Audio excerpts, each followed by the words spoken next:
Сайн байцгаана уу хүүхдүүдээ. Өнөөдрийн үлгэрээр бүгдээрээ шоу наадмын цагийг янаа. Шоу наадмын цаг.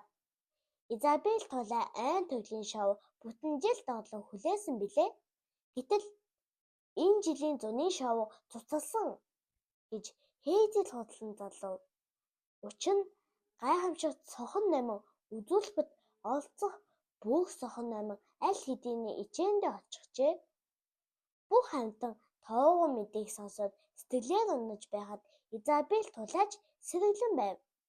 Тэр бүгдээрээ ийм амархан бууж өгөхгүй шүү.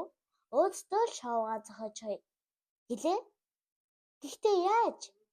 Хэмээн Магнус хэрэм асуухад хичээлийг давталгаад гэдэг шүү дээ гэж Изабель хэлсүү гэгч нь хариулв. Тийхүү бүгд Изабелийг дэмжиж дор дороо үзүүлэлтээ давтаж хэллээ. Айн тэгвэл тэр чигтээ сургуульд бэлтгэлийн байр болж хувирав. Тийхүү тоглосон өдөр тогсон газдаа зуны цэнгэлс шоу наадмаа эхлүүлээ. Хейзел Джессика эгчтэйгээ товшуур бүжгийг.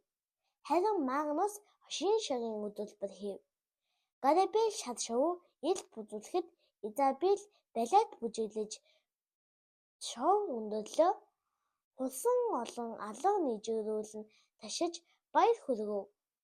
Өөрийн бие шоунд орох нь үзэгчдийн судлаас үзнээс хамаагүй сайхан юм байна.